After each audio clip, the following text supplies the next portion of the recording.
Hello, I'm SeafoodSource Editor Sean Murphy, and welcome to another edition of SeafoodSourceTV, the bi-weekly video blog where we bring you news, information, and insights into the world of the seafood industry. Disease is one of the biggest threats to the viability of an aquaculture operation.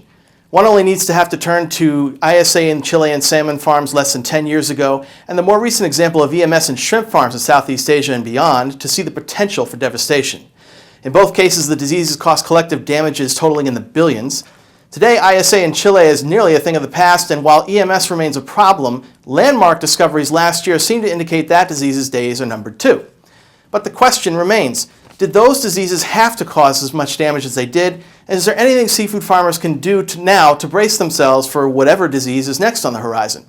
Well, here to talk with us a little more about that today via Skype is Matthew Thompson. He's the aquaculture project lead for sustainable seafood at the New England Aquarium in Boston. Matt, good to see you again. Good to see you, Sean. Well, let's jump into talk about ISA and EMS for a second. I mean, we don't need to do a full post-mortem on it, but just in your opinion, are there any factors that may have come into play with those diseases that led to them spreading so far and so fast? Anything that could have been done? Yeah, I mean, if we take those two diseases separately, in the case of ISA, for example, in the Chilean salmon industry, there wasn't a sort of deal of communication and management of the farms that were individually operating in Chile at the time. So I think one of the ways that they could have, foreseen some of this would be to organize themselves in a full area management system fast. I think this example in Chile has been really interesting because other areas such as New Brunswick have seen some of these effects and built in systems to try and prevent these diseases. So, there's definitely this ability to look at what's happening in other industries and to sort of transfer that technology to other sectors and be a bit more prepared for where that disease would come from, particularly in the case of a known disease like ISA. In the case of EMS, a truly novel disease, I don't think that many people could have predicted that something non-viral would have been as impactable as it has been. But that said, there are some practices that could have been employed earlier to sort of prevent that spread. For example, in many of these countries, they exchange a lot of water on shrimp farms, and one of the ways that you can improve biosecurity would be to reduce or a practice like that. So again, it's a real need, I think, to recognize where diseases have occurred, and then to sort of take precautionary steps preventive to address those through better biosecurity practices.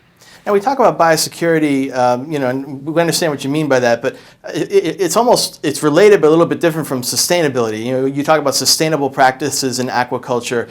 It includes biosecurity, but some people don't necessarily make the connection, but there is a connection, isn't there?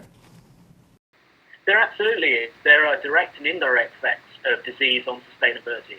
A direct effect might be that, if you take feed, for example, you have a shrimp and you've fed it for 2 months, but in the third month it gets a disease and they all die, then all of those marine resources in that feed are effectively lost.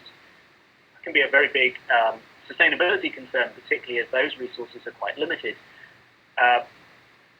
So that's a key one. And any effects might, that the supply chain may have committed to a certain certification or trying to build a relationship with that supplier to encourage them to make sustainability improvements. Suppliers no longer in operation, those purchases have to go elsewhere. So really you lose the impact or the influence could have had to drive more sustainable practices on that farm level through the indirect pathway.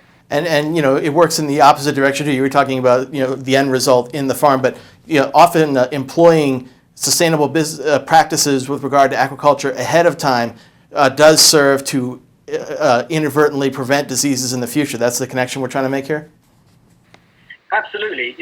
Disease prevention and biosecurity is kind of this mutually beneficial approach to sustainability. It benefits the animals for a start, it benefits the farmer because obviously they're not losing a crop. It benefits the supply chain because the risk of a shortfall in supply will be addressed. And it benefits the industry because we're not wasting so much marine resources on animals that unfortunately are going to die. Mm-hmm. Now, there are a number of aquaculture organizations out there that are supporting aquaculture development. I'm thinking of people like the Aquaculture Stewardship Council, the Global Aquaculture Alliance. They've been talking about sustainable aquaculture practices for years. In fact, those two organizations in particular have sustainability certification programs, and there are others as well. How much would that play into it? I mean, if you're someone who's developing a seafood farm in some way, and you're looking to kind of cut back on diseases or the possibility that whatever the next big disease is would spread so fast, pursuing certification from some of these programs might be a way to kind of indirectly get at that. Yes? Absolutely. I mean, the two you mentioned, GAA and AS, both have fairly strong components addressing biosecurity and disease. And it's not just international programs, it's national programs, the Thai Agri Standard for shrimp, for example, also has components around biosecurity. And in fact, the Global Sustainable Initiative, or GSSI, has just released its draft content for credible and responsible aquaculture standards, open for public comment today. And at Tier 1, so this basic entrance level, there is a whole section devoted to maintaining biosecurity, trying to prevent the ingress of disease onto the farm, try to prevent the spread of it around the farm, and to try and prevent the spread of it outside the farm to other farms or even wild populations. So certification is absolutely a good tool for verifying that some of these basic practices are employed.